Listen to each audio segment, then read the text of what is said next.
So I mean, I haven't watched television for the last, oh gosh, since '85. I haven't, 25 years I haven't watched television. And our strength, a help ever present in time of Yeah, especially a life where your whole life is ordered towards a life of prayer with God and a life of mind, a life of gazing. That's what's involved here. Is what we would call recollection, that sense of the presence of God no matter what you're doing. That's right. It comes out of prayer. I think that's the real, if we have 2 hours of adoration, 2 hours of silent prayer every day, and that it creates a certain atmosphere and creates a certain habit of mind, habit.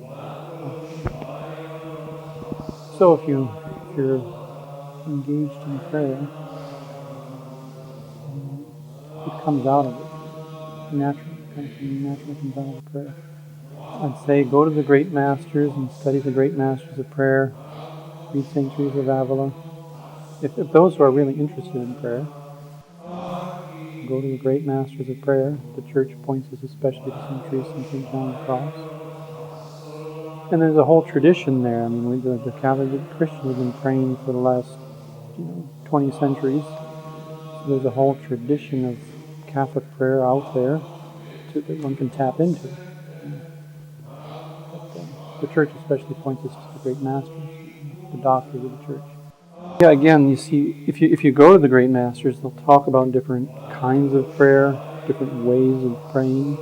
Like St. Teresa of Avila will talk about different types of vocal prayer and mental prayer, where you're engaging your faculties, you're using your imagination, your intellect, your will, and then she talks about higher states of prayer, where you get into contemplative prayer, which is more passive. So there's a whole. I mean, prayer is a world. Most people think of praying; they just think in terms of vocal prayer. Praying from a prayer book or something like that. But if you get in, if you study the masters of prayer, you see there's a whole world there, different ways of praying, and so that's why the experience together with the study seems to me the best combination, right? Instead of trying to invent the wheel ourselves, people have been praying, and then you have people who've done it very well because of God's grace. God's guiding them, and since they've done it very well, why not go to them and learn from them? But to combine it with the experience, we get up at 5 o'clock in the morning, go to our first prayer at 5:20, which lasts for about a half an hour. First office. After that, we have time for adoration, which lasts until Mass at 7:30. Mass at 7:30 lasts about an hour, followed by breakfast, and then the mornings are free for spiritual reading, study, more prayer. Lunch follows midday prayer, and then afternoons are for work. Work period in the afternoon, 1:30 to 4:30. That's what I mean. I don't know. I've been living like this for so long. I don't. I don't.